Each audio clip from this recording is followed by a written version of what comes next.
Okay, we are live. There's a real wrong and a real right. I think everyone does know that God existed, assuming you do. Simply because they don't want. I think the answer is actually kind of already in the question there.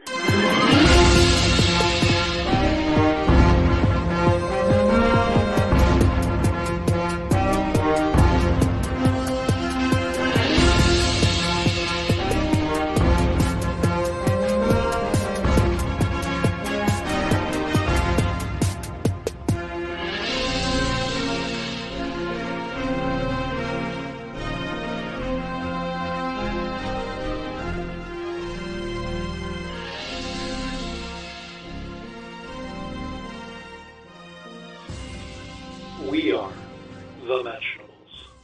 All right. Welcome, Mentioners. We are live. I'm Caleb Johnston. And I'm Joel Furches. And we are here with another Mentionables Live tonight. We're going to keep trying out this format, see what people think. So tonight we'll be doing some discussion. We're going to throw in some video clips we're going to watch and discuss a little bit.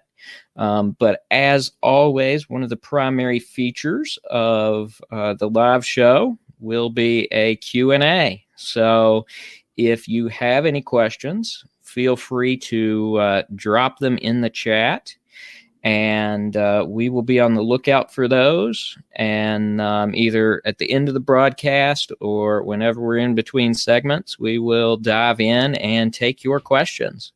So Joel, you want to do a little introduction for the segment we're going to dive into watching tonight? Well, yeah, I keep hinting at my research because I don't want to just vomit it all over all of our media, but fair enough. I'm going to have to come out and say it for this series, so I will. I have been conducting research on the topic of deconversion, meaning when a Christian becomes an atheist specifically.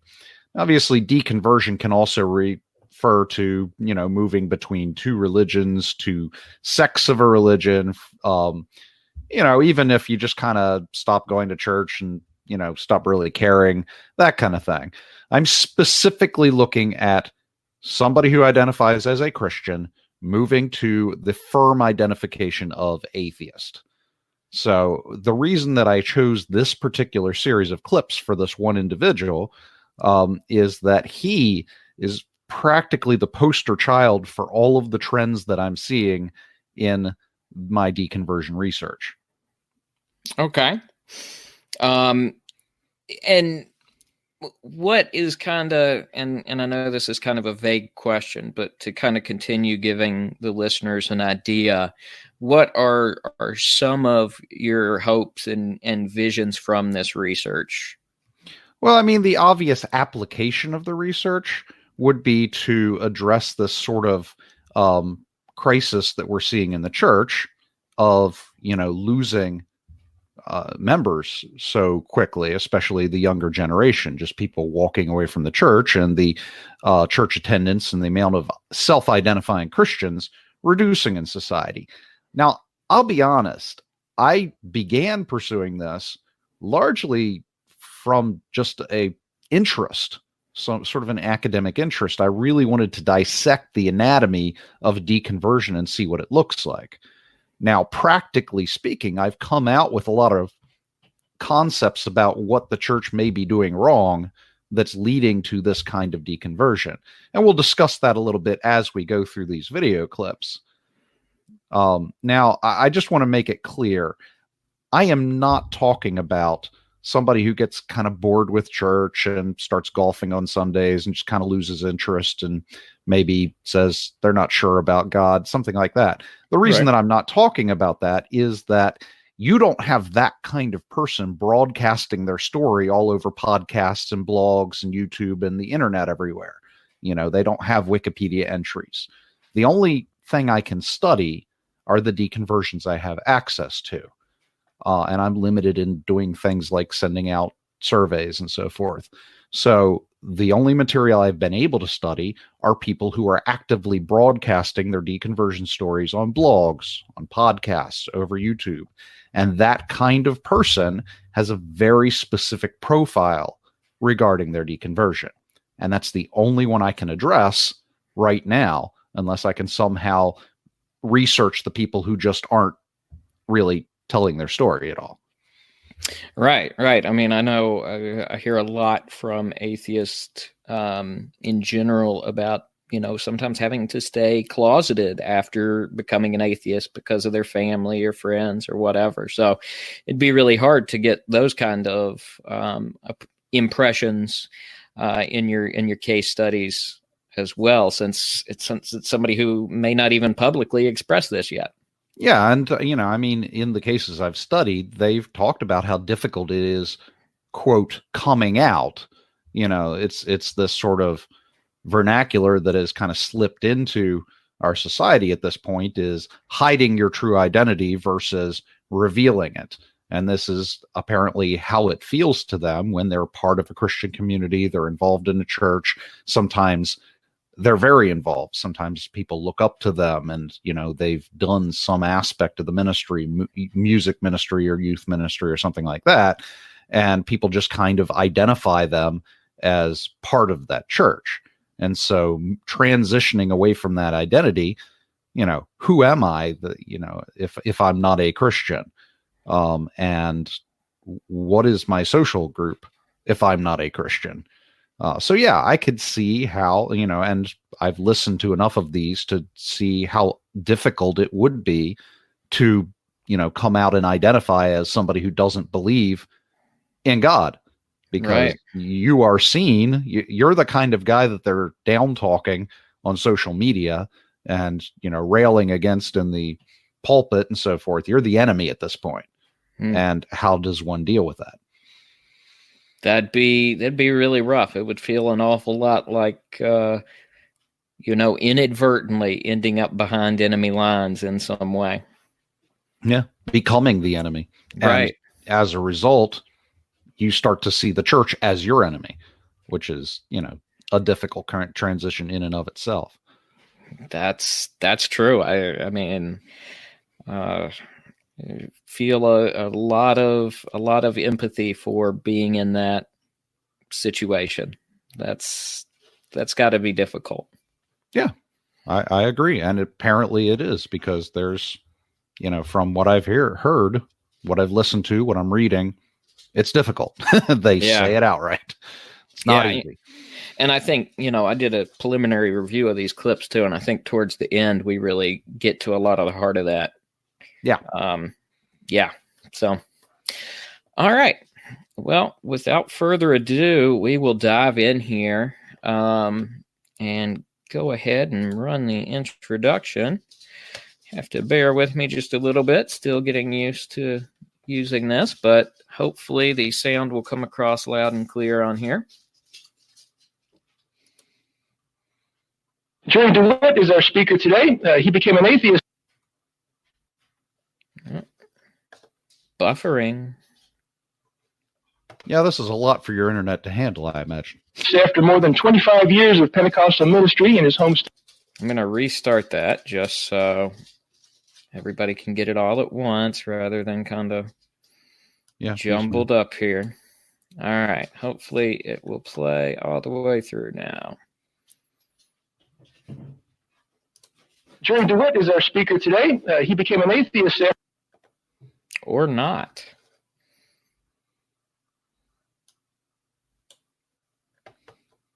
After more than 25 years of Pentecostal ministry in his home state of Louisiana. His ministry experience began at the early age of 17. He was the assistant pastor of two United Pentecostal churches and one apostolic church. During his dilemma with doubt, Jerry held his... I'm going to drop our quality back just a little bit here. Okay. That should help us get these clips at a little bit faster rate. Let's see. Yeah, mostly we need the audio. Jerry held his senior, held the senior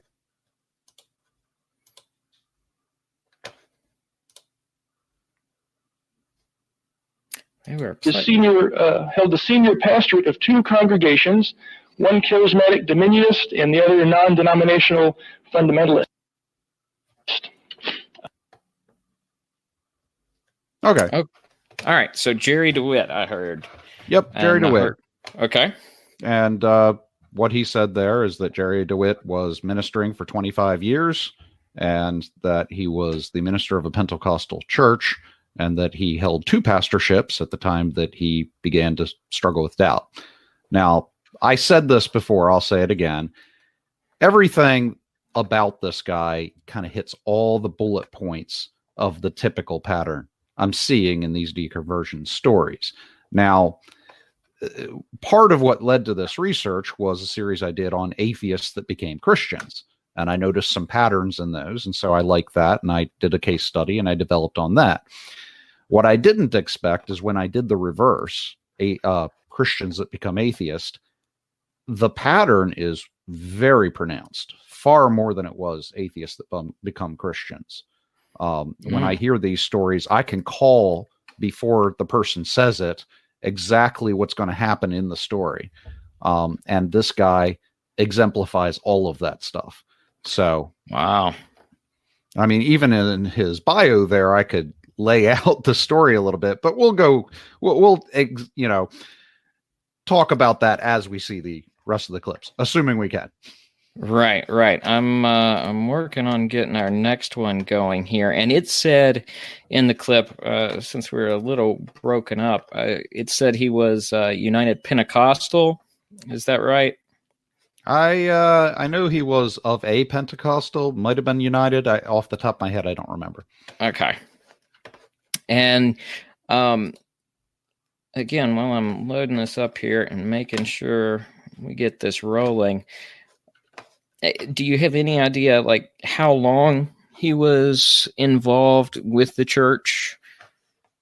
So he was, he got involved with the church when he was, I don't know, roughly 5 years old because his father died in a drunk driving accident. His father was the drunk in the accident. And so his mother and he moved in with his grandfather, who was a Pentecostal preacher. And so he got involved in the church at that age. And then they said this in the clip, but he began preaching at the age of 17. That's pretty young to begin preaching. And not the youngest I've seen, but yeah. Right. Probably the second youngest. And so then it was 25 years before he deconverted. Wow. That's a long time to be in the faith, too, before leaving.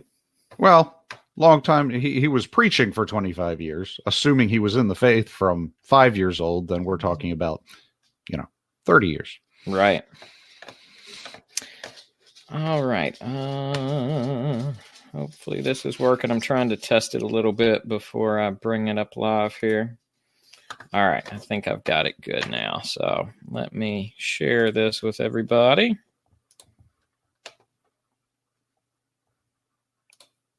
Thanks to everybody watching for bearing with us on this. We're still learning this software just a little bit, so we appreciate people sticking around and watching live or watching later. We're open to plenty of feedback on this too. All right, so I think we're ready to now dive in with the second clip here. Okay. Were a real strong version of Pentecostal called apostolics. How many of you are aware of United Pentecostals? You know what that looks like, how they dress, how they do. Obviously, this doesn't fit in. This is about as rebellious as I am at the moment, And so that was the environment that I was raised in. You know as well as I know that being raised in that type of environment is kind of like having a small rock, a little rock, if you will, being put into the shoe of your mind, that no matter where you step, you feel it. You feel it with every single step. But unfortunately, with this particular rock, people sometimes find a way just to adapt to it.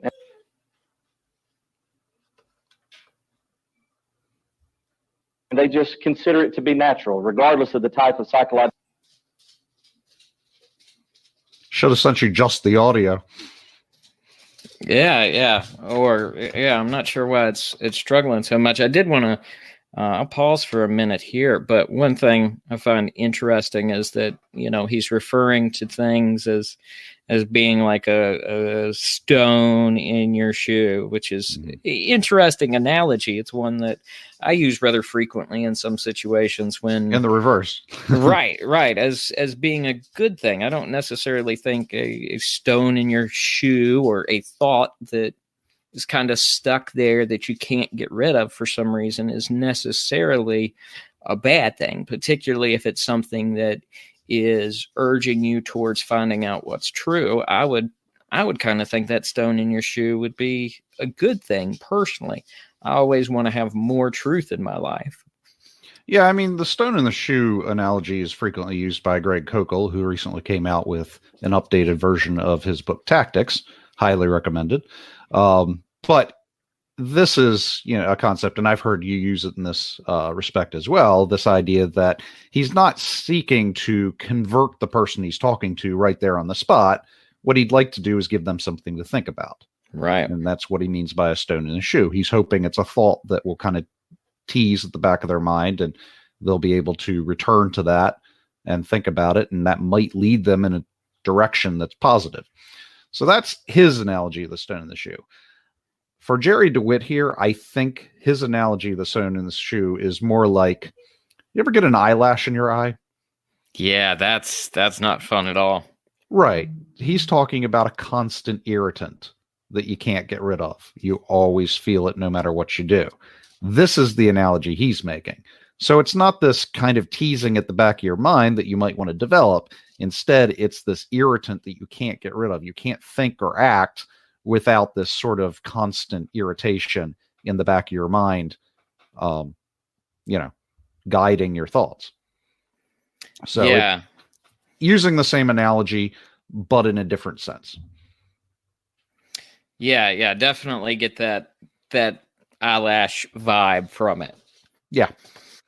All right, I'm going to keep playing here, and what I'm going to do is I'm going to try and download some of these clips rather than running them from this Google Drive too here in a minute. So pain that it may cause them, or the discomfort it may cause them.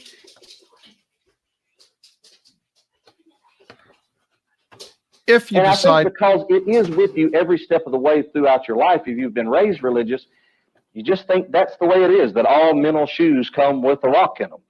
And it took me literally 25 years of being the guy who was attempting to put rocks in people's shoes for me to realize that that was not natural, that is not the default position of being a human being. So what was natural was that when I was about 17 and I began to try to find myself through a very unique set of circumstances, I ended up in a place called none other than Baton Rouge, Louisiana. If you know anything about Pentecostalism and the southern parts of religion, then you'll know that that is the headquarters for Family Worship Center, which is pastored by a little-known evangelist named Jimmy Swaggart. And so at 17, looking for my way, looking for my life, my mom had got married and they had divorced, and, there was just, normal life, but still complicated. At 17, at an extremely vulnerable place in my life, I'm now at Family Worship Center with 8,000 screaming, excited Pentecostals, and it was literally the most amazing thing that I had seen within those first 17 years. And the message did exactly what it was supposed to do. It brought me back to the awareness of that little rock that was in the mind of my shoe, or the shoe of my mind, and it gave me some direction, it gave me some purpose, and immediately, no exaggeration, immediately I wanted to preach. Immediately. Okay. All right. So let's talk about what we just saw. There's a couple of things I want to unpack from there. The first is Jerry DeWitt, as I already said, his father died in an accident, and he moved in with his grandfather, who was this Pentecostal preacher, and he was involved in the church from about the age of 5. So when I began this case study, the first impression I had was that the age of conversion for these individuals was, roughly teenage, adolescence was when they really brought in. So more recently, a month or two ago, I did a poll of atheists who had previously been Christian, and I got about 40 responses to the poll, which is not statistically significant, so I wouldn't put a lot of weight on it. But what I was surprised is that whereas I expected all of them to say that they were converted in adolescence, practically the entire group had themselves converted preschool or elementary, very young children. And so, this confused me a little bit. But then as I continued to do this case studies, as continued to listen to podcasts and watch videos like this and, listen to many, many people giving their exit monies, their, stories of deconversion, I realized that this is what we're seeing. We're seeing people who are being raised in the church. They're born into the church, and then they're raised in this environment. And so they begin to identify as Christians very young. They're early adopters. So what about this adolescence concept I had sticking in my head from my previous case studies? Well, this is what we're seeing in his story now. In the stories I'm studying, at adolescence, suddenly there's this spike in enthusiasm or church involvement. And this is typically where they get their calling. And in his case, it was to ministry. He wanted to become a preacher. And that's what you see a lot in a lot of these cases. More recently, I saw one that was somebody who decided he wanted to be a missionary at about age 17. So, and, I've been reading about conversion, and more recently I was reading about the neurological idea. And, it was brought up there that in adolescence, your brain is developing and some parts are maturing quicker than others. And so the areas of your brain that are able to kind of inhibit your emotions so that you can kind of exert control over your emotions and other things for decision making and so forth, they aren't maturing as quickly. This is why teenagers act the way they do. And so it's a prime time for them to do this kind of high emotional, conversion or calling from God. And so this is exactly the pattern we're seeing. Again, this guy is the model. Early adopter, adolescence, he gets his calling, and, there's a spike in church involvement. Okay. Oh, yeah. Let me address the stone in the shoe thing, because this is important as well. In the stories that I'm seeing, almost universally, they're coming out of, for lack of a better word, a fundamentalist environment. Now, let me explain what I mean about that. What you'll see in these stories are church environments that share at least two of the following features. They're going to be having sort of a wooden literalism in the way that they approach Scripture. It's almost this idea that Scripture was written directly by God, So all the writers of Scripture were prophets that were essentially just doing automatic writing for what God had said to them. And then this idea that the Scripture was written for all of mankind throughout all of time, so that anybody could pick it up, read the words that it says, and get a literal meaning out of that. So it's this literalistic approach to Scripture. So that's one. Another is this sort of isolationism, this idea that, well, we want to keep you away from the world. And so, this is why there's Christian rock and roll, because you don't want to listen to that worldly stuff. And, there's Christian romance novels, because we don't need you reading the secular kind. And, right. You go to these youth retreats and you just kind of, you get homeschooled or you get Christian schooled. You just kind of keep out of the world. Right. So this isolationism Okay. and wooden literalism. And then this focus on performance is another one. He, showed his beard and said that he was being rebellious. Well, why is growing facial hair rebellious? Well, in this particular denomination, there are some very strict guidelines about how you're supposed to act and what you can and cannot do. And you're kind of shamed or, scolded for doing things like growing facial hair. And so this is the kind of environment that you see. You see this sort of performance-focused church environment. And then the last one that I'm seeing is this sort of hyper-spiritualization He came from a Pentecostal, so it's pretty obvious there. You're doing things like speaking in tongues and prophesying and,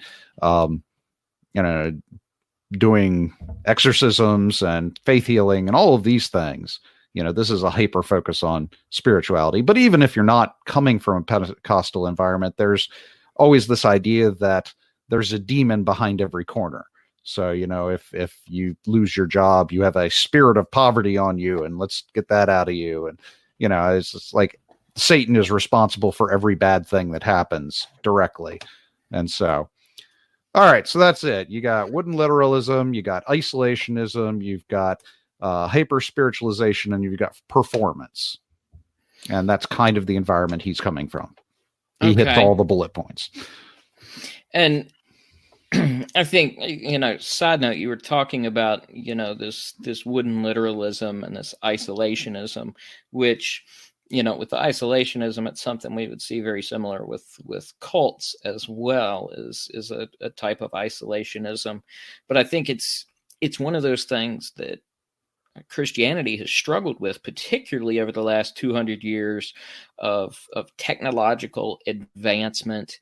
There seems to have been this mentality of new things being dangerous and scary and not something that Christians should be around. I think it's really kind of damaged things because at first, back in the 30s, 40s, 50s, it was very largely this isolation. I remember seeing a textbook even from the 70s from an extremely conservative college, and it was about how rock music, the particular beats in rock music are actually designed by Satan to stimulate certain feelings.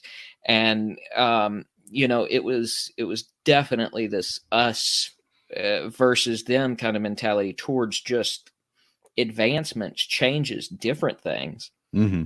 And then I think, we've tried to catch up so much in Christian culture to get from this place of no, we're not going to have any part of that, to this place of, look, we've got some of this too, but it's too little too late. If you look at Christian movies, we didn't get in Hollywood and gear it towards creating a wholesome environment where we could create really good family-friendly entertainment. Instead, we pushed away from it for so long that now it's like, the budgets are different. You're not going to get a big budget Hollywood movie from a Christian studio.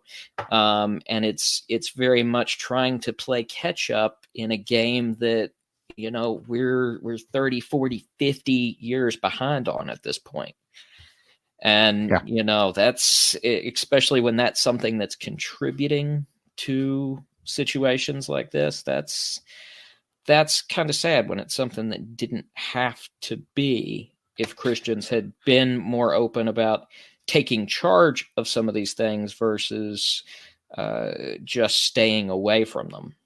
Well, I mean, you can sympathize to an extent to this isolationist idea, especially as a parent. You see all of these news stories about, the corruption and so forth that they're flinging the kids' ways, or, I mean, there's a lot of alarmist type things going around, especially in more conservative or Christian media, about how the world is after our kids and trying to, and so the instinct as a parent is to protect your kids, to kind of draw them back and put them under your wing and keep all the harsh realities of the world out of their view.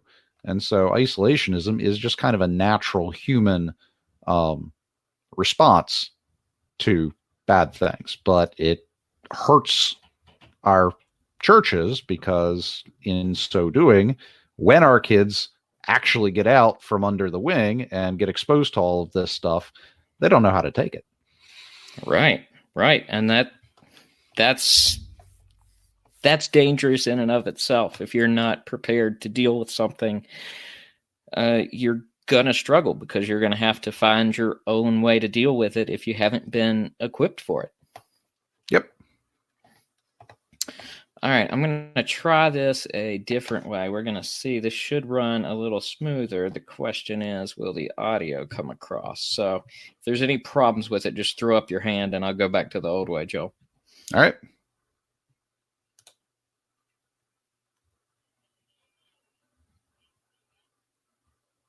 Whoa, this is way worse.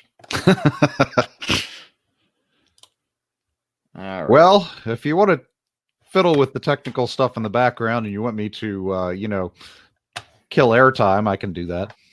No, I already had it loaded the old way too, so we should be good to go. Hopefully, just giving these a little time to load in advance will help. All right. Here we go. Let's try this.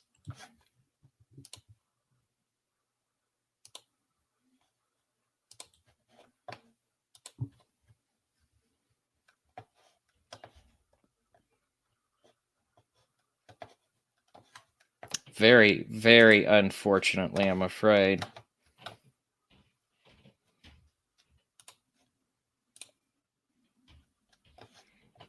All right, one last try here. Hopefully I can have these running a little bit quicker. If it comes to it, I can kind of sum up his biography. I'd prefer the clips, but if we have to go that route, I can go that route. I stopped that one because I forgot to share audio on it too. So I want to make sure it comes across all right to all the listeners. It'll be kind of weird talking about clips that they haven't heard. Agreed. Apparently, my livelihood in this story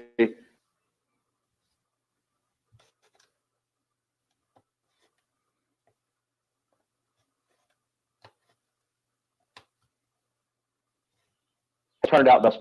Unfortunately, my heart was kinder than my doctrine, and that was a problem. And I've stolen that line from a named Mike Williams in Houston, Texas. That stuck with me. Explanation. Very quickly, I began to realize that I could not understand why that I was now going to heaven, that I was now saved, that I was now special, that I was now filled with the Spirit, and that I would enjoy all of eternity when other people that I knew were just as good as me would have a very, very different experience if they died. And I also couldn't understand how this God that claimed to, or maybe was promoted as loving us unconditionally and completely and willing to make whatever sacrifice was necessary, had even allowed such a place as hell with its eternal consequences to even exist in the first place.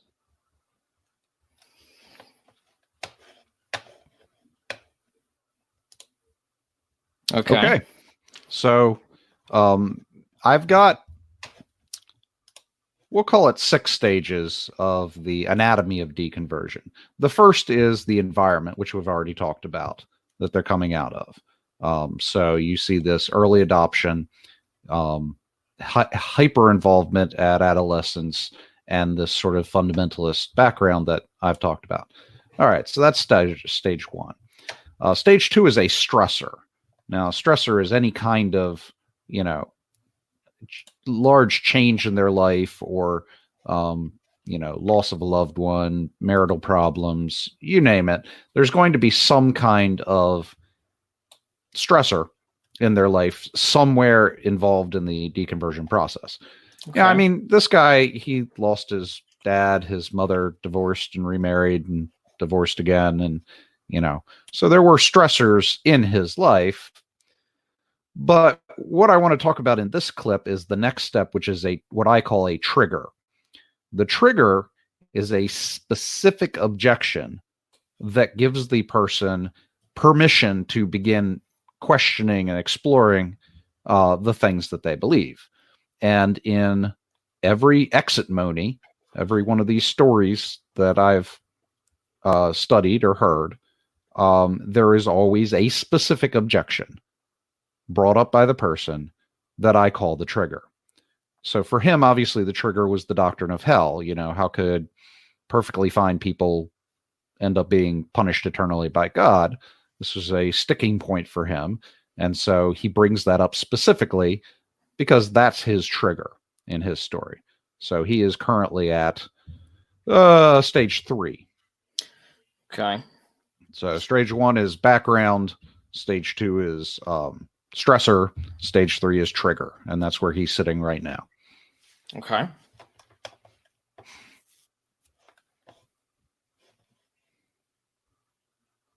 You can respond, or we can go on to the next clip. Yeah. I was thinking if there was anything I wanted to add in there, but I think you put it together nicely. I think that's a trigger that a lot of people actually have, because you hear that objection come up an awful lot. Is that a good God? How could a good God allow hell to exist or allow evil to exist? In one of those forms, I would say that's problem one of evil. More major ones, right? Right. So let me make it clear. It's not as if these people have one objection and go straight to deconversion, but they always begin with one objection. And I call it a trigger because it's just giving them permission to begin doubting and asking questions. Gotcha. All right. Well, let's see what he has to say about his trigger.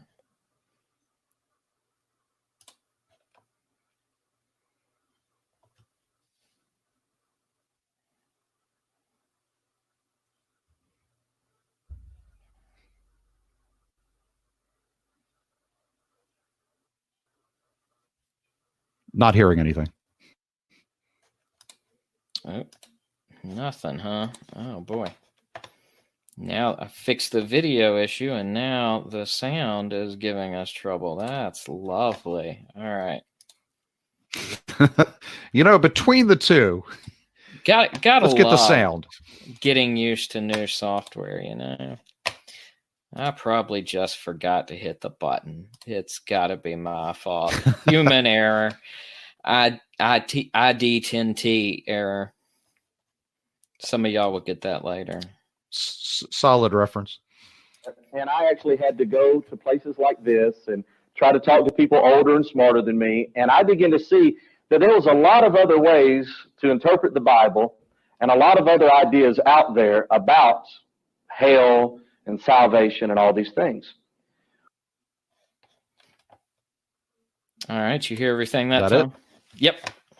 More or less. Let me recap what he just said. He said that he was going out in his evangelism period, and he was talking to other ministers and other Christians, and he's now getting outside of the particular bubble of his the thing that you have, the particular kind of church. Right, your denomination. Denomination. That's the word I was blanking on. So he's getting outside the doctrine of his denomination. He's talking to other denominations. And what he says in that clip is that he realizes that there are new and different ways to understand hell and salvation and things, depending on who you talk to. So now he's entered the next stage of my, call it 6-stage process.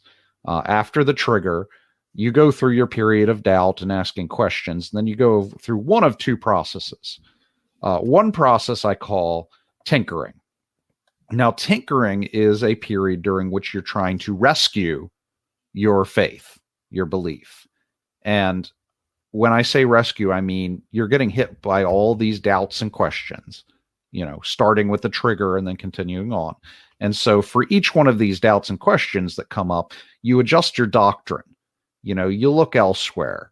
You try to find solutions to these difficulties that you're hitting with the primary purpose of remaining a Christian, trying to keep hold of your faith. And so you just try to keep plugging the holes in the dam by adjusting your doctrine or sticking new ideas and doctrines in there to, quote, fix the problem. So that's tinkering. Now, the other version of this is what they call deconstruction. And this is not my term. This is a very popular term in the atheist world. Deconstruction refers to a much more aggressive version of the same thing. Now you're not trying to fix or rescue your doctrine. You're actively tearing it down. So, you hit a problem like hell, and you're like, well, screw that, get rid of that. And then you have a problem like the creation account. Evolution is clearly true, so let's get rid of that. And so you start almost attacking your own beliefs and, discarding them as you see they don't make sense and they're not good beliefs. And now the same thing is true at the end of tinkering or deconstruction. You more or less wake up one day and discover that you don't believe. So tinkering / deconstruction is the close to the conversion period. So okay. We'll see where he goes from here.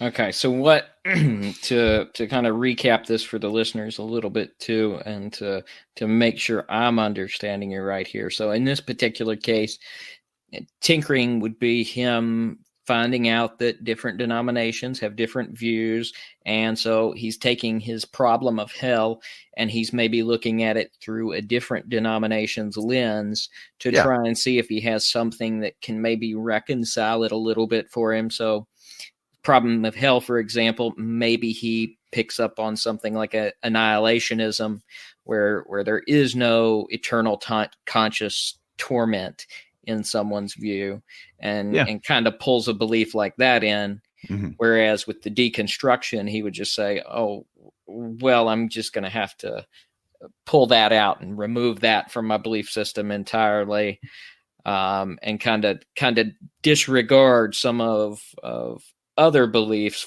in favor of maybe forming his own version a little bit as he's pulling things out. Well, I mean, with tinkering, you try to cram a new thing in. With deconstruction, you would be like, well, they clearly got that wrong. And so you chuck that out the window. Okay. And, the more things that they got wrong, the more wrong Christianity begins to look. Right. All right. Let's try this next one.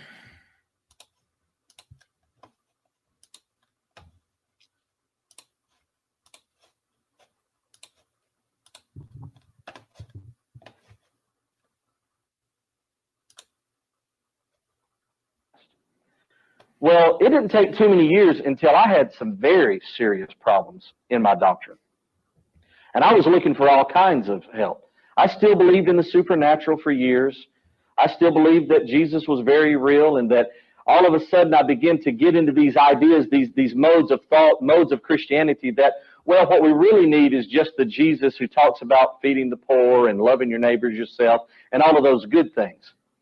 The problem I had was that damn book that some people refer to as the Bible. That was the problem, because everything was supposed to be based off of that. And based off of this real easy interpretation. If you'll just pray and ask the Holy Spirit to help you, then the whole thing would just be made clear and it'd be easy to understand. Well, the more I understood church history and the more I understood just how it really was to be a Christian and live out the Christian experience, then ultimately it became obvious that it wasn't really that easy.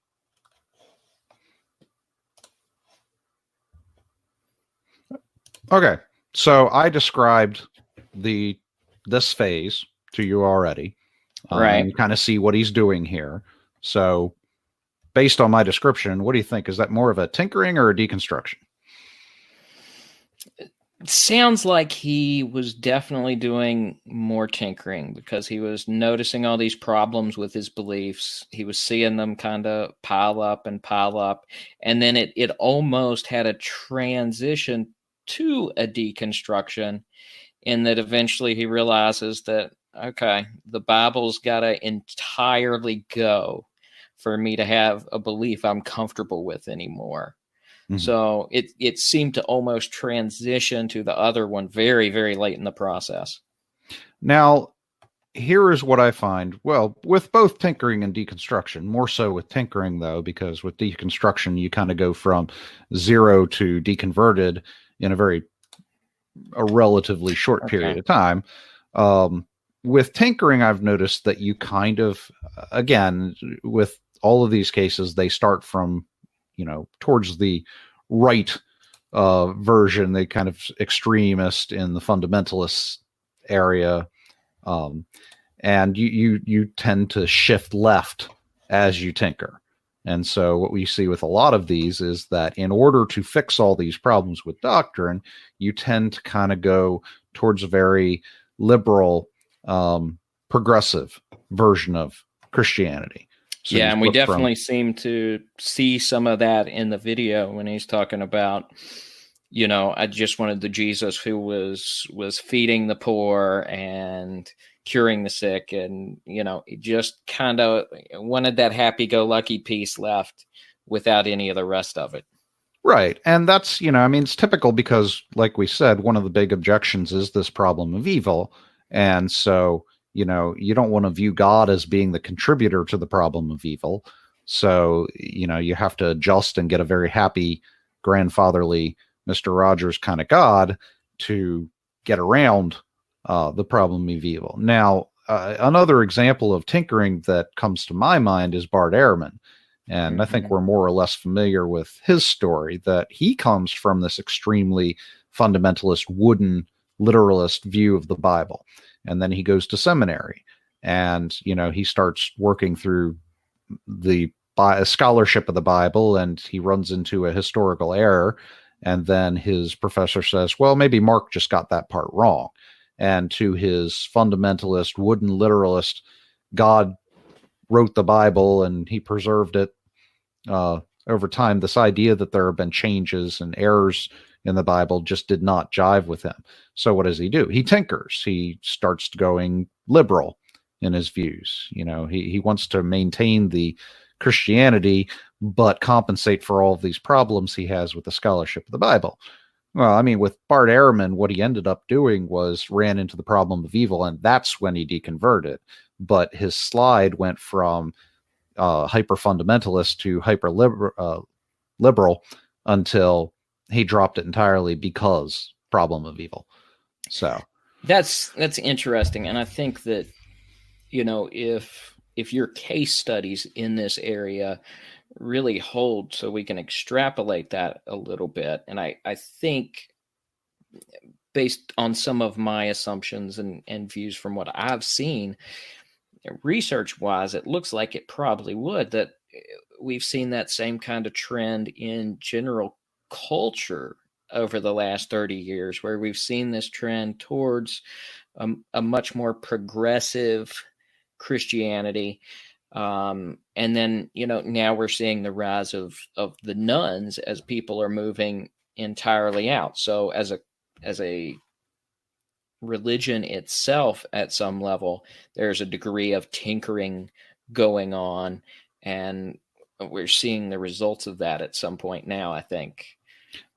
When I ran the poll that I did, again, only 40 respondents, so it's not statistically significant, but I got exactly what I thought would happen when I polled, what were your initial kind of beliefs or approach when you first began to identify as a Christian, or, as you were involved in the church before, and in the poll, it piled up towards the conservative end, sort of the fundamental end in beliefs. And then, when I polled how would you describe your beliefs and your approach, immediately prior to deconversion, and it piled up towards the liberal progressive end.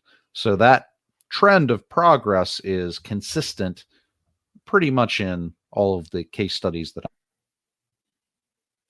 I'm doing. So 0 to deconverted, and then they go liberal or progressive, or they drift gradually in that direction, then they deconvert. Interesting.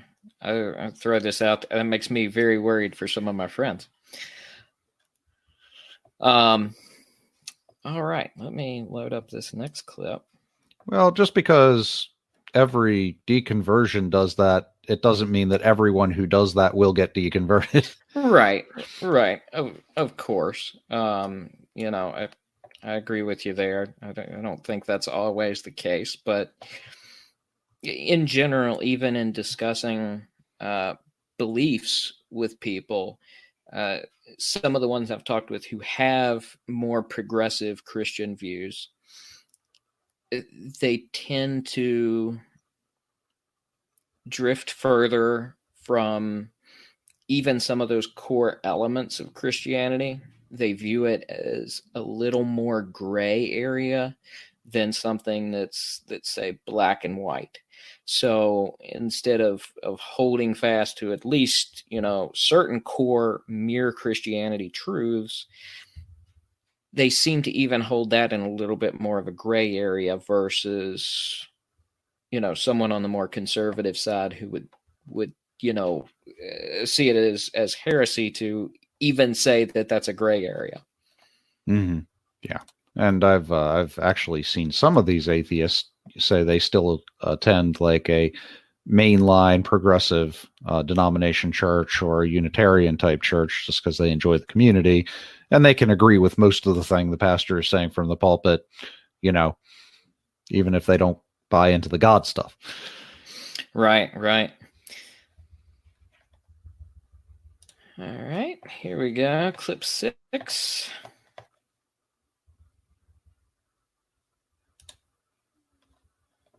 And so eventually I just drifted away and made up excuses of why I left. All at the same time, I was involved in politics.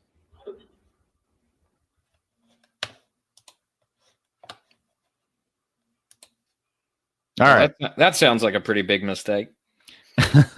So I had to include that because this is practically universal that, as they drift away, they become very political. Interesting. And, post deconversion, they're almost entirely activist politically. I can't off the top of my head think of any of these cases I've studied that don't go, hyper political after they deconvert. So it's just universal. They get very political after they leave the church. Sometimes prior to leaving the church. That's interesting. Any clues or hints you've discovered as to why that is? I mean, first of all, that the political thing might be part of the deconversion. I need to gather the statistics on that because I'm curious. Especially given sort of the hot button cultural issues that we're seeing nowadays, that political piece might be part of what drives them to deconversion, because you start disagreeing with the evangelical machine in politics, and you start heading in the direction of deconversion because you can't sit in the pews with these people you disagree with politically. And then when they start preaching things like, no same-sex marriage or, no abortion, that kind of thing. If the majority of Christians, and they're pulling these texts from the Bible and so forth, you got to discard the Bible because it says things you don't agree with politically. And so, yeah, I think that politics might be one of the drivers of deconversion. Now, as far as why do they go political afterwards, I can guess. I could throw theories out there. I don't like to do that unless I have the data. Right. But, I've seen more than one place suggest that given that humans kind of need a purpose and they need sort of this thing that they focus their drive, their moral drive, their moral center around. Once you leave religion and you chuck God out the window, you don't have this sort of hyper abstract ideal upon which to base your morality. So you're campaigning for the next best authority that you have to place as the center of morality. And that would be the government. So you shift to the political. And as far as why they tend to go progressive in the politics, because they're rebelling against the church, I don't know. Interesting. I think those are solid theories, at least.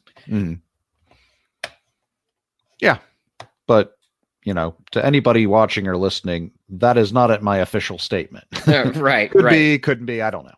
Right. Of course, I'm digging for stuff here from you. So, want to pick your brain as much as possible on this stuff, given how much time I know you've spent in it. Yeah.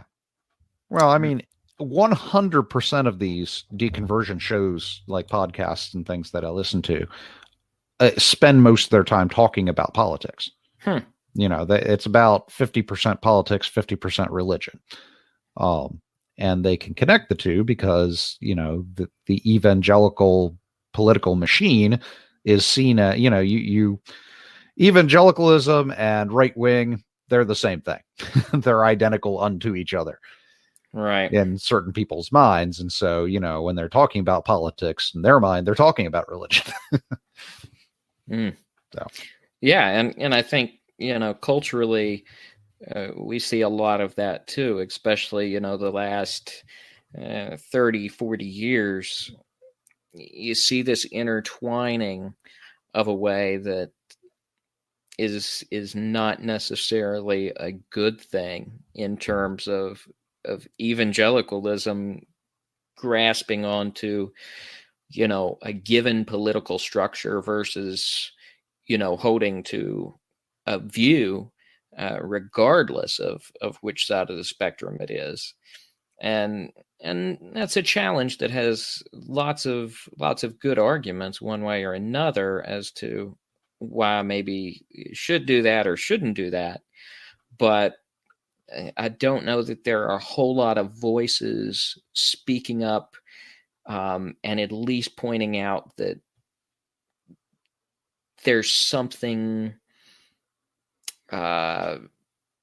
fundamentally at whack there, that just where, Christianity is not just a political system, and it is not going to hold on to every Republican view or every Democratic view. There isn't a single political system that can encompass Christianity's views. It's a moral worldview versus a political view. And it may have some things to say about politics. It may have some things to say about moral issues, but it's not going to necessarily fit neatly into this, two-party system that you want to look at. Yeah. Now, I attempt to remain apolitical as much as I can in my public work and profiles.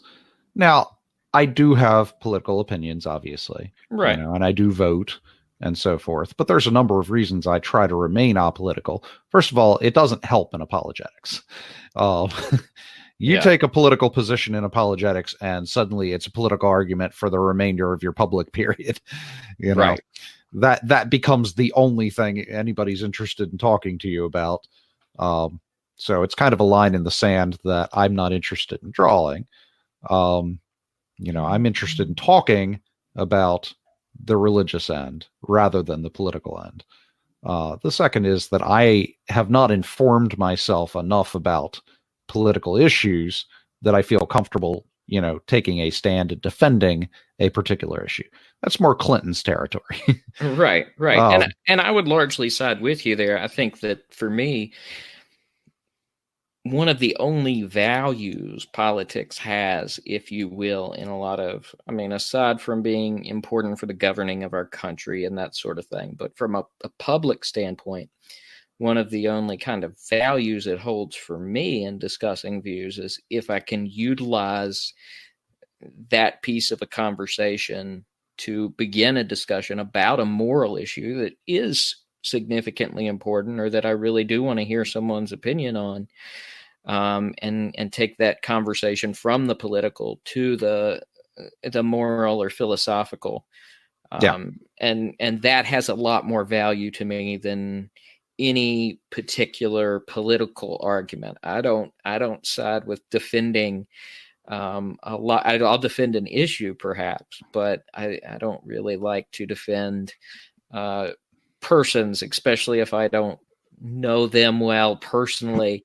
If you're not in my immediate circle of friends, I'm not going to jump to your side in defense until I know all the information that's available to me.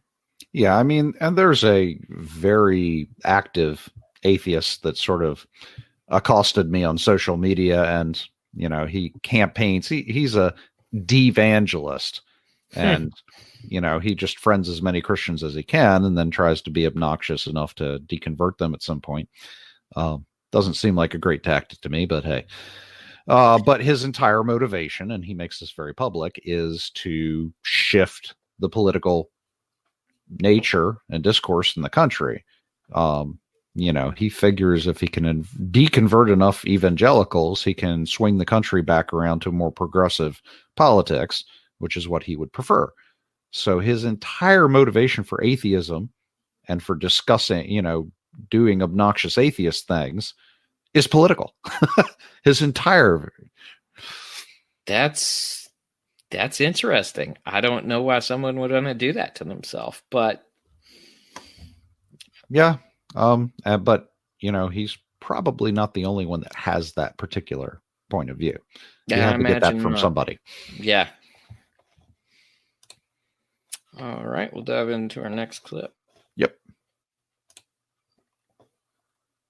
At that very moment, it was as if my life was video, and all of a sudden it became pixelated, and everything in it became distorted, and block by block by block, pixel by pixel, they started going black. And all of the color seemed to go out of my life, and all of the pieces begin to fall apart. It would be as if my life was this library, and you walk down the aisle and you just started throwing books.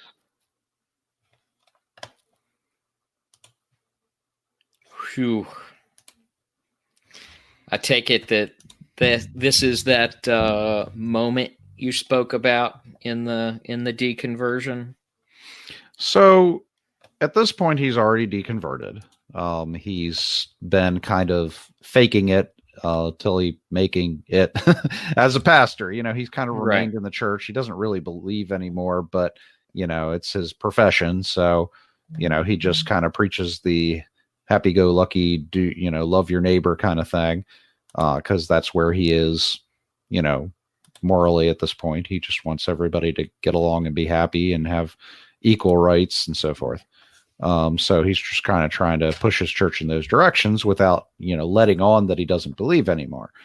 This is what I would probably term a post-deconversion crisis. Okay. And during the post-deconversion crisis, you're kind of moving into your new identity and realizing that your world is kind of falling apart. Why is it falling apart? Because you don't have a firm identity anymore. You're no longer a Christian. What are you?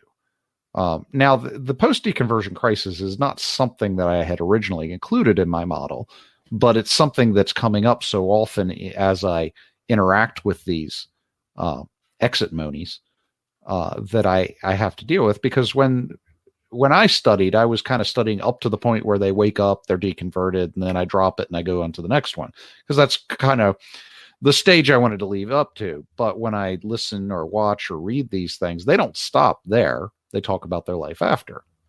Now, the preface to what he just said was that there was this girl that had gone to his church, and his family loved her very dearly, and she was kind of a perfect angel, and she was a support that they leaned on, and she leaned on them. So I mean, you get it. She was important.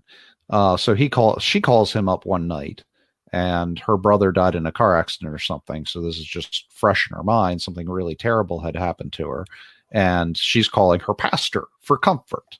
And he realizes that he can't pray for her. He doesn't believe in any of that stuff, and he doesn't want to be dishonest. And so he can't do anything for her at this point. And that's when his life started falling apart. So at this point, he's, and you see this a lot, especially with pastors. They sort of remain in the pulpit for a while after they deconvert because, what are you going to do? And so, you see a lot of them say something to the effect of, well, I can't get up here. I realized I couldn't just keep lying to these people. And it's kind of this moment where they realize they can't keep faking it anymore. And, again, the pastor I'm thinking of said he was up in the pulpit And at that moment, as he's preaching, he realized that he's lying to these people and he can't keep doing it. And it was just kind of this moment of crisis for him. So post-deconversion crisis, this is kind of where you finally fall out of this acting like a Christian mode, and you progress towards any kind of new identity that you can come to. So we'll talk about that slide, this searching for a new identity in the next clip or two. Okay.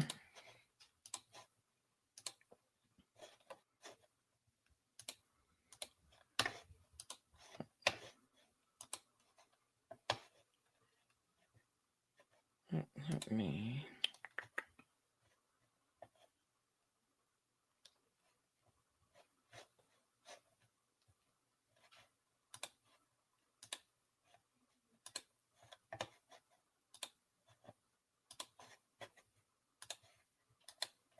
There we go. Because now I'm expressing my individuality, no matter who likes it, no matter who doesn't accept it.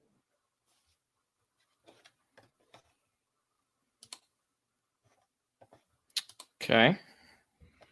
All right. So this is kind of this idea that, where is my new identity? What do I do after I'm no longer Christian? And then there's this idea of freedom.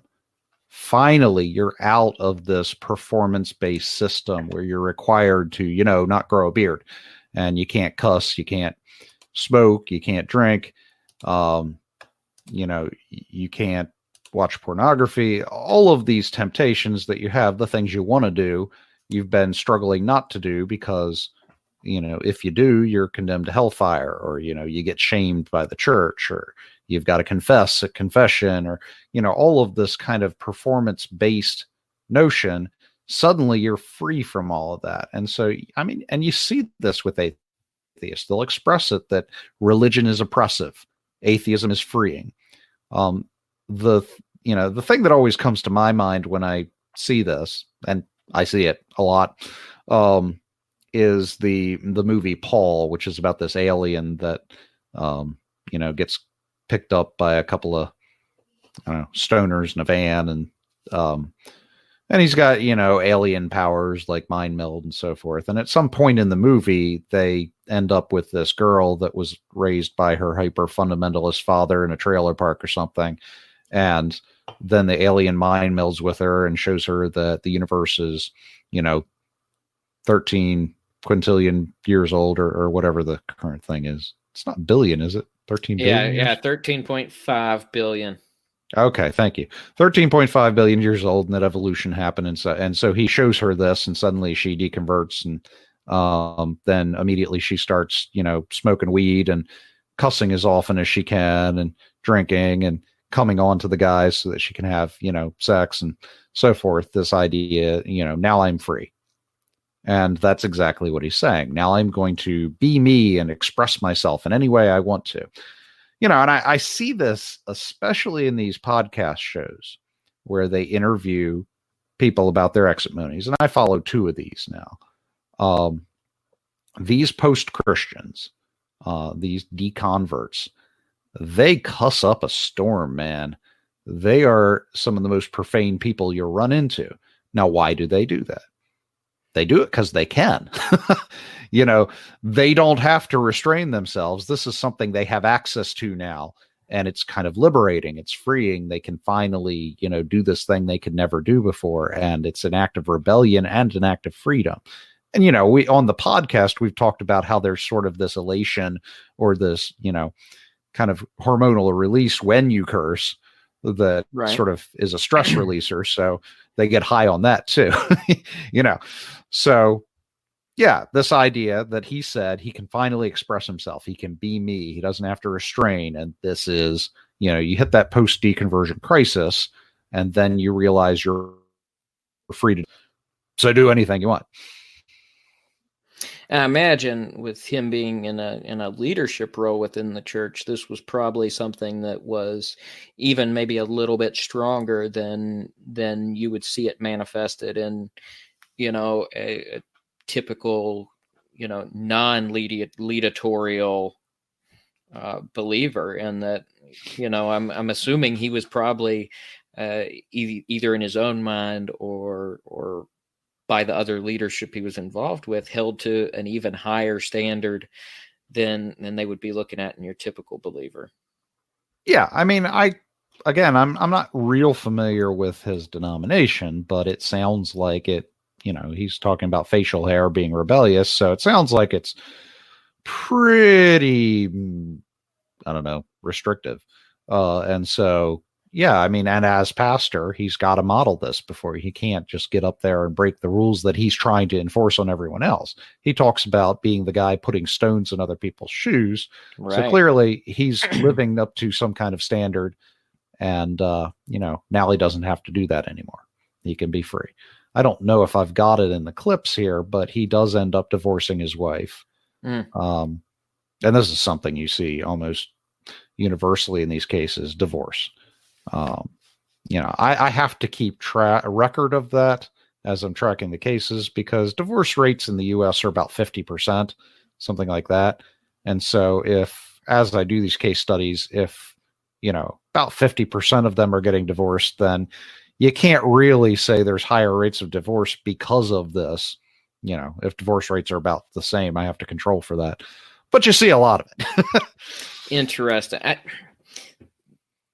That's something that, and no matter how I put this, I know people will probably take it the wrong way, but it seems like this freedom that's indicated by a deconversion, it seems to be a loss of self-control in a certain way too. I mean, you could make an argument from a purely non-religious standpoint that certain boundaries and rules can be beneficial to society in how they maintain social structure, how they build self-control. I think you see this even when looking at something as biological as male and female sex drives. And in general, you even see it there. There's a certain degree of balance brought through a lot of marriages. This isn't always the case, but I think it's certainly something you see present. And to shake this off in a deconversion, whether it's cussing or your marriage or whatever. It's interesting. I see how people could see it as freedom, but it also seems very loss of control in a certain way to me.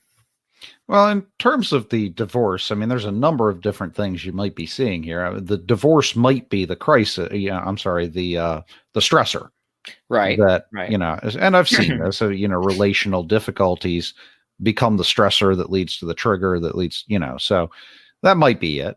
But it also could have to do with the fact that, if your spouse is a believer and a churchgoer, and suddenly you're not just a disbeliever, you're actively against the church, that can hurt a relationship. Or it could be what you just said, is sort of this kind of loss of this freedom, this sense of freedom from the church. Maybe you can get out of a marriage that you're not real happy about. So now, in terms of what you just said about self-control, there actually are studies that show that religion does develop sort of this, what do you call it? Delay of gratification. Yeah. So, there is more self-control associated with religion than there is otherwise. So if you take a child who's being raised in a religious tradition and give them the famous marshmallow test, they tend to do better on it than a child who's not being raised in a religion, because the ideologies and sort of the concepts that are being taught within a religion lead to this sort of, well, I mean, think about it. In religion, you've got this idea that our reward is further down the road. We've got a hope Right. that we're bearing towards. So if we're placing all of our hope in something that's further down the road, there's a great deal of patience that has to be involved there. So, and then of course, you've got this idea of celibacy until marriage. And so that involves a lot of patience and self-control. And, various, the 10 Commandments, all of these things, there's this, sense of restraint that you have to develop. And it just kind of seeps into your natural life versus outside of a religious context, you might, have some kind of intellectual assent that certain types of things require, self-control is a good thing, but it's sort of this exertion of your personal willpower to get there versus kind of the systemic concept that makes it easier to exercise self-control. So there you go. Yeah, I think that makes sense. All right.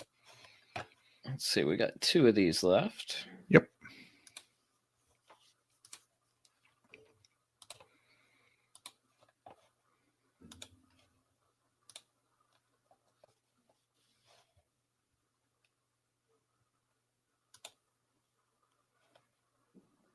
The only thing that keeps a person from not only committing identity suicide, but keeps them from committing suicide over the loss is the relationships that they're then able to build within the free thought community.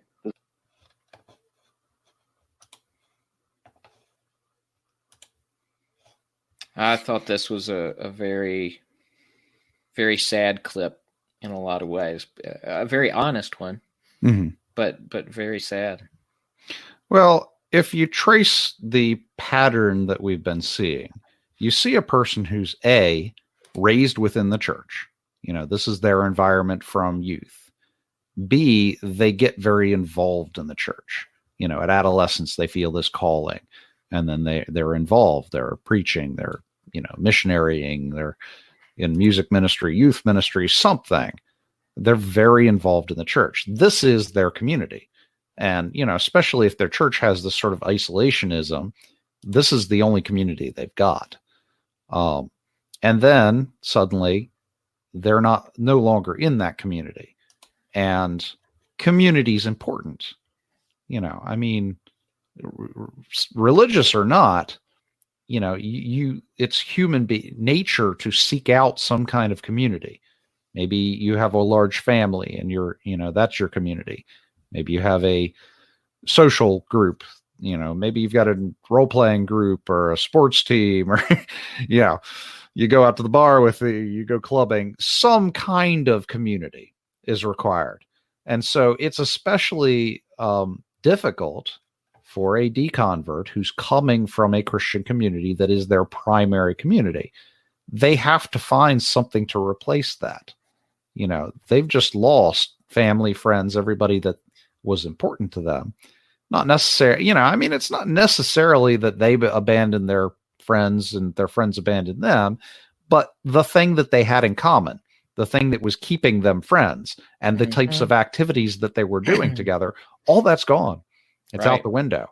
So, in order to have a community, you have to have some kind of commonality that keeps you together.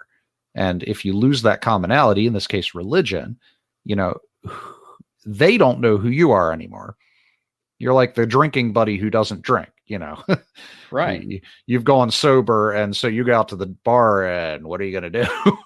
It gets super uncomfortable. And the same thing, if you sit down at your family dinner at Thanksgiving and suddenly you're an atheist, and they, say, well, that's all Right. What are you supposed to do around them anymore? What can you and can't you talk about? It's just, so either the church pushes them away or they push the church away. Either way, there's a loss of community and they start trying to seek a replacement. So post-conversion crisis, and then a search for a new community. And that's where he's at now, search for a new community. And that's got to be difficult. I mentioned this last time. I think we discussed this. I think it was on one of the podcast, but being in that kind of situation, it's really sad that people, particularly Christians, would pull away from somebody rather than pull closer to them in this situation, because that's really what they would need, is still continued support from the people that they know and care about and that have been there. But like you said, it's challenging because they don't know this person anymore in a lot of ways. But so many people are unwilling to, reach out there and get to know them again, to understand what brought about the changes, to converse with them like they're just another person, versus completely pushing away as being this enemy camp. As Christians, and I think this is something that we overlook so much, is that our enemy is not non-believers or believers of other faiths. Our enemy is very much a spiritual one, and that we should be pulling close to people whether they're believers or not, particularly in scenarios like this, because the last thing you want to see is someone lose beliefs over something like the belief in hell, and then they take their own life.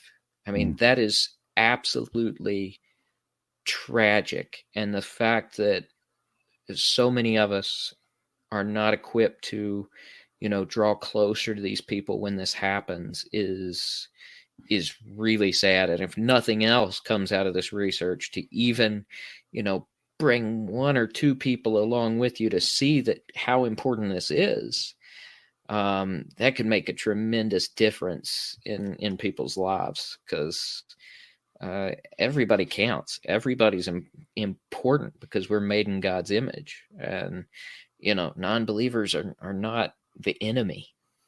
No. And especially if somebody goes through this entire process and then they don't know what to do, if we can still provide them the friendship and fellowship and community that they had before, if nothing else, we prevent them from falling into a depression or, suicidal feelings. They're at a crisis in their life right now. If nothing else, you can kind of ease that crisis. Right. Now, I don't want to suggest that, hey, we got to ease them out of religion. No, but, you don't want to be the one that abandons them. Right. They're a friend. Treat them like a friend. And so, and I get it, especially if this person's your pastor, and he was, and suddenly one day he says, yeah, I'm an atheist now. It's awkward, and it can be traumatic for the people who were looking for him for wisdom and support and exegesis and so forth. So, yeah, it's not easy, for the individual or their community. Now, the question is, and I know that there is a certain bitterness that kind of comes with deconversion. They move away from the church, and then there are a lot of issues that they have. Now, what accounts for these? Well, there's a number of things. First of all, this kind of idea of, suddenly I'm free. Well, what was causing me to not be free? The church community. Mm-hmm. So this idea that now I am so free to express myself and be who I truly am. You look back and you see what was holding you back, and it's this church that was oppressive. Also, it might be this loss of community, especially if it's the church that pulled away from you and not the other way around, then there's this sense of rejection. So these are a couple of things. Now, it's not always true that the church pulls away from them. Right. Often they pull away from the church because they start realizing, how stupid we are believing in creationism, and, how oppressive we are trying to tell you not to curse, and, and so on and so forth. There's this real antipathy that builds up towards the church. So could be either, could be both. I don't know. Well, in either case, I think it's something that we have to intentionally look to avoid, at least from the church side and as individuals as much as possible. I think we should look to do everything we can, like you said, to at the very least ease some of that challenge that they're going through. Because there's a lot of awful outcomes that could come from that. Yeah, and preaching at them is not the solution. No. I mean, what I would recommend is let them open up to you. Let them tell you what they do believe. Tell them about the struggle. Let them tell you about the struggle they've gone through. I mean, this is a person who's had to go through this process silently. Who are you going to tell about this? And so, I mean, afterwards they tend to seek out. Is this the last clip? Yeah. We've got just one more here. Okay. Just one more. All right. I won't address that just yet then. Okay. This one looked back from the guy who does the intro. Yeah, but it's a issue I wanted to address last. Okay. All right. Want me to dive into it? Yes, please. All right. Here we go.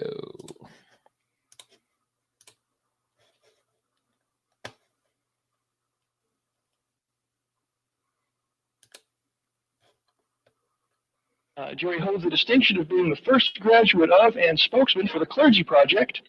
And the Clergy Project is a private, invitation-only safe house community of current and former ministers who no longer hold the supernatural beliefs of their religious traditions. And that project was started by Richard Dawkins and Dan Barker. Most recently, Jerry was appointed Executive Director of Recovering from Religion.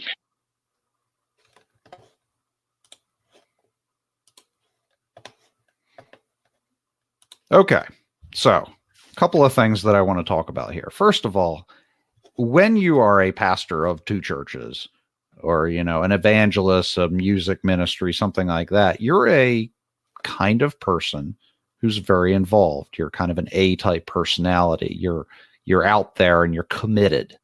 Right. And then when all of that commitment falls away, you are not no longer the type of person who gets involved and is committed and wants to campaign and so forth. But you got to direct that energy elsewhere. And so if you see these, quote, militant atheists, the ones that are starting these organizations or participating in these organizations or, standing up and speaking at atheist conferences and so forth, so on and so forth, what you're seeing is former ministers, people who were in the pulpit. And, they haven't lost the desire to preach. They've just lost the message to preach. And so this is the kind of person that I'm studying so often in these, is because these are the kinds of people who are interested in getting up and giving their testimony and so forth. So again, these are not quiet cases of deconversion.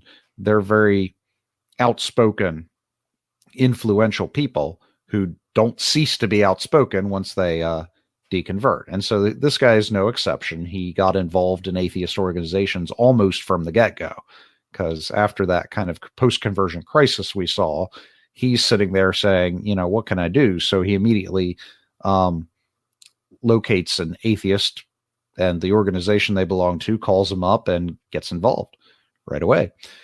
And so he's involved in several of these. But then again, the other thing I wanted to talk about is the search for community. If the most pressing thing on your mind at that point is the fact that you've deconverted, that you've got a new identity, that you're an atheist, what kind of community are you going to be looking for? You're going to be looking at an atheist community. And so, unlike conversion, deconversion usually occurs with you getting involved with atheists after you deconvert. It's not an atheist evangelist or devangelist that comes along, you form a relationship, you get excited about the message they're preaching or so forth, and then you become, right. Seldom, if ever, have I seen an exit mony where the person encounters an atheist and interacts with them, then they deconvert. They start seeking out the atheist community as they're starting to deconvert because they're looking for a replacement community. Right. Now, having said that, when you go to a group of atheists as your new community, you have only one thing in common with all these people. Some of them might be businessmen. Some of them might be Star Trek freaks. So some of them might be politicians. You know, they're very, very different kinds of people. They only have one thing in common, and that's that they don't believe in God. And in this case, they're not particularly fond of Christianity in general. Mm-hmm. So if you wonder how these atheist organizations get more and more militant, it's because they have to focus on the thing that brings them together. They stop focusing on that, they fall apart as a community. And so they sort of have to stir up this kind of antipathy they have towards Christians and the church and so forth. They've got to find ways to keep poking at that wound and irritating it so that they keep this enthusiasm that makes them cohere as a community. And, you know, so if you wonder why you see these atheist communities just so hostile and bitter, they have to be if they want to function as a community. Right. And I think somebody in that situation too is definitely going to be looking for those things that they can talk about, for those commonalities. And, you know, the most obvious ones are going to be the ones that are at the forefront of, you know, your connections with people. So it makes sense from a psychological perspective. Yeah. And you and I can come together, you know, as Christians, having that in common, and we can talk about our beliefs. And since it's a positive belief system, it makes for an interesting discussion. Now, I mean, we might have different ideas about the things that we believe, but having that discussion is both constructive and, you know, it cohesive. It brings us together. But when you're uniting about around things you don't believe, it's a completely different kind of conversation. You know, you have to keep bringing you know, what irritates me about Christians, blah, blah, blah. That irritates me too. But have you ever blah, blah, blah? You know, I mean, you're not building anything. You're tearing something down. So now, again, I have sympathy for these people. They're coming out of a situation. They're trying to find a new identity. And the thing that's pressing on their mind, like you said, is the process they just went through. And so to an extent, it's almost like an AA meeting there. You know, you get up and you tell your story about the trauma that you've gone through. And, you know, they all sympathize with you. And then you hear them get up and talk about their trauma. And so, yeah, I mean, this whole atheist conference, to a degree, it's a group therapy session. Right. You know, you're trying to release all of the stress and anxiety you've had from the deconversion process to people who can sympathize with that. So that's interesting. And I think you see the same thing with politics largely too. There's very little uniting over what people are for. Occasionally you see it, but you know, 90% of politics is, you know, what you're against. Anymore. Yeah. When you go to the polls, you often vote against something instead of for something. So yeah. All right. Well, thanks for taking the time to share some of your research and what you've explored. I think the clips were great for kind of covering and walking us through that process as to what you're seeing in your research. And I look forward to, you know, hearing more about it as it continues and as you reach kind of more conclusions from it as well. So, yeah, let me talk about that just briefly. Yeah. You know, this whole journey started with when I was a Christian journalist. I just ran a series of stories one month, just one a day, of atheists that became Christians, because that's kind of an exciting story for a Christian to read. And so it brought a lot of clicks to my publication. But, you know, given my background, I started to see the patterns and trends. And so I did a case study, and I had a lot of bitter atheists telling me, you know, are you going to do the same thing in reverse? You're going to talk about Christians that become atheists? And after I ran the case study, I was like, yeah, I think I will. So, you know, I dived into it more or less just to kind of reverse what I had done before, just, you know, to do it. And it's become a thing. You know, and at some point I decided, most apologists have a thing that they specialize in. I think this might just be mine. And so, I would hate to come on to every mentionable thing that we've talked about and start vomiting my research again, always Right. returning to it. But I think as an apologist, this is my niche now, because I've done a lot of research. I'm finding more and more things out. And I'm researching not just the deconversion, but also conversion. I'm trying to get both ends. And I'd like to eventually be the guy who knows what it takes to bring an atheist around to Christianity and what it takes to bring a Christian around to atheism. I've already got a head start on that, but I'm enjoying it. I'm really diving in. And so, yeah, something I'm going to end up talking about. Well, I think it brings a unique perspective to things, and I think it's an issue that's big enough in this discussion because, apologetics is really a pre-evangelism in a sense. Apologetics is not the gospel. It's a thing that helps point towards the gospel or break down barriers before someone can actually hear the gospel. So I think that, this kind of research is really important. And I think, you having this perspective from having done it brings a lot to the table in the discussion on all kinds of issues we run into in the apologetics realm. Mm-hmm. Yeah. I'll just throw a bit out there. I belong to a group of psychologist apologists. And as I've been sharing my research with that group, one of the things that I get feedback on a lot is, well, have you checked their relationship with their father?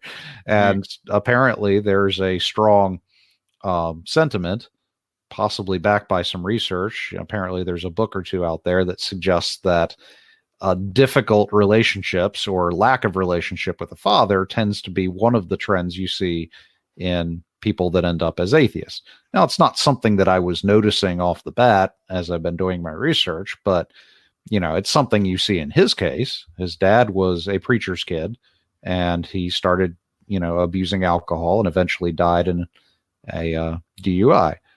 So, it's something I see in his case. And as I proceed in my research, I'm going to start trying to pay a little more attention to that at the prompting of my psychologist group. So we'll see how that proceeds.